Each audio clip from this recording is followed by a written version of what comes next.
Hey, what's up, everybody? You're listening to the Enterprise Architecture Radio. If you're thinking about organizational complexity and agility, if you're concerned about operational efficiencies and thinking of taking it to the next level, if managing innovation is one of your priorities, you've come to the right place. On this podcast, we talk about all of that and more. It's a jungle out there, and we'll attempt to navigate this jungle of frameworks, methods, and most importantly, enterprise architecture in practice. Let's talk about innovation today. In one of my previous episodes, I've talked about innovation and enterprise architecture.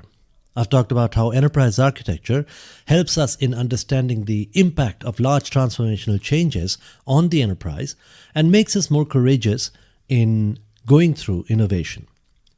But it raises an interesting question. What is innovation?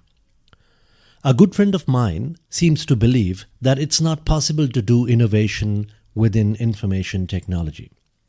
I think he's confusing innovation with invention. It's right, it may not be possible to do invention within IT. Well, not entirely. If you really think about it, there are a lot of inventions that have been done within IT. But when you're working for a core business, such as a bank or a financial organization or a pharma company or a retail business or what have you, chances are that you'll not be doing any inventions within IT. So what's the difference between innovation and invention? When I ask ChatGPT says innovation and invention are related but distinct concepts. An invention is a creation of a new product, device, or process that has never existed before. It typically involves the discovery or creation of a new idea or concept and the development of a practical solution based on that idea. Inventions can be technical or non-technical, and they can take many forms, including scientific, artistic, or social. Innovation, on the other hand, refers to the process of taking an invention and turning it into a practical solution that can be used or applied in some way. Innovation involves the development and implementation of new ideas, products, or methods, or the improvement of existing ones in order to solve problems or meet new needs.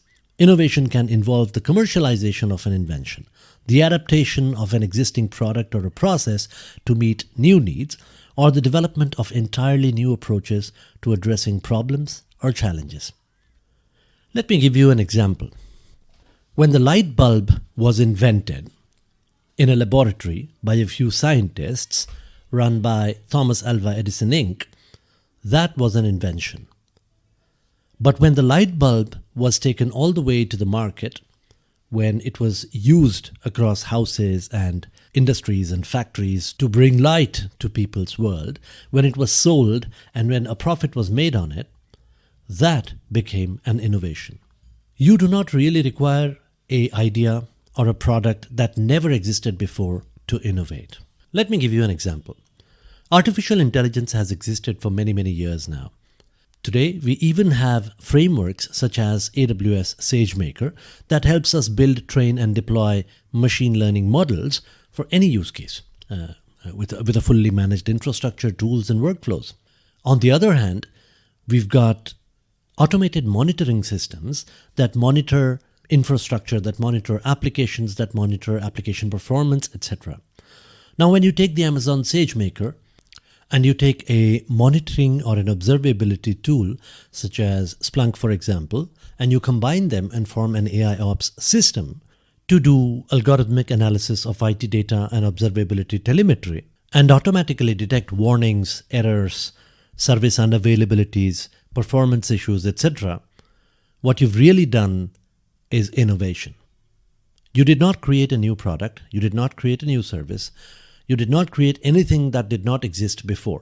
SageMaker was always there, observability tools were always there, DevOps was always there. You just took everything, put them all together, built some machine learning models, and created an AIOps system.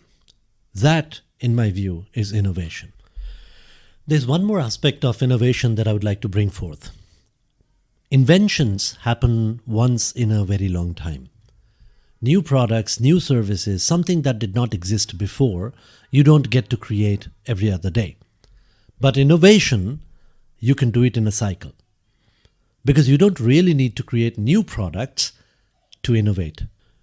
You can take what already exists and find new applications, and it would still be innovation. But there's a very unique challenge that we face when it comes to innovation.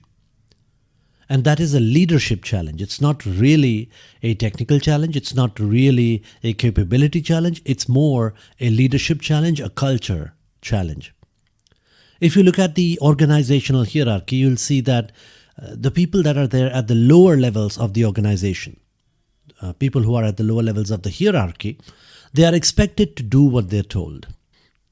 The manager tells them what needs to be done, and essentially creative thinking, any kind of new applications of existing technologies or existing products is not really encouraged that much. And slowly this becomes a habit. It becomes a habit for the people who are at the lower levels of the hierarchy to not think creatively, to do what they're told, to always wait for orders. Just by the merit of doing what they're being told properly and not thinking creatively, grow in the hierarchy. And then eventually they reach to the apex point of the hierarchy. They reach to the top of the organization. And it is at this point that these people need to think creatively. Innovation really matters at the higher level of the organization. Unfortunately, the people who have reached there not by thinking creatively, but by doing what they're told. Unfortunately, at that point, nobody's going to tell them what needs to be done. That is where people expect that they behave as leaders. They have independent thought and they think creatively, use their existing resources, find new applications, find new combinations for the organization to grow. And that's why it becomes very important for an organization to encourage in some way creative thinking, to reward people who are creative thinkers, to reward people who find new applications of existing products. Take the example of Kodak. The digital camera was invented by an engineer in Kodak, but the culture of the organization was such that the lower levels of the hierarchy were not encouraged to think creatively. So when he came up with the idea of a digital camera, he was told that this is how you shoot yourself in the foot, heads down, do what you're told. And ultimately somebody else invented the digital camera and Kodak lost the race. The truth is that at the lower levels of the hierarchy, you do not have enough experience, you do not have enough expertise at running an organization properly. So there's a high chance that you'd be able to excel at what you do by doing what you're told and not by thinking creatively. Of course, thinking creatively is an important aspect of your work, but only at the higher levels of the hierarchy. You'd be able to use your creative thinking much better when you are at a senior leadership position. So how do you encourage an environment? How do you create an environment where people in the lower levels of the organization are encouraged to think creatively while also performing really well by doing what they're told? If you have any interesting ideas, I'd be willing to hear. That's all I have for you today, folks. I hope you enjoyed the show. More about organizational agility, innovation and enterprise architecture in the practical world, in the business, right here on the show. But before I end the show, I want you to help me out with this one little thing. Pause the show and share this podcast via WhatsApp or text message with at least one person who might be interested in the show.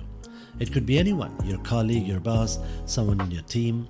That's all I ask. Just one share with one message via text or WhatsApp or any social media of your choice, and it would go a long way in supporting this podcast and growing its listener base. Also, please don't forget to follow the podcast.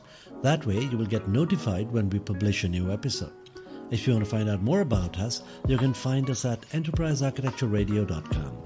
If you have any ideas, thoughts, disagreements, please feel free to write to me directly. We also have a Telegram group if you would like to contribute to EA discussions or what have you. Just search for Enterprise Architecture Radio on Telegram, or the URL to join the group is https://t.me/Enterprise Architecture Radio. While our contact details are there in the show notes, we are very easy to find. Just search for Enterprise Architecture Radio anywhere. Twitter, LinkedIn, Facebook, Instagram, YouTube, even Discord. Although I just got started with Discord and don't know how to use it very well, but nevertheless, once again, I hope you had fun, and I'll see you in the next one.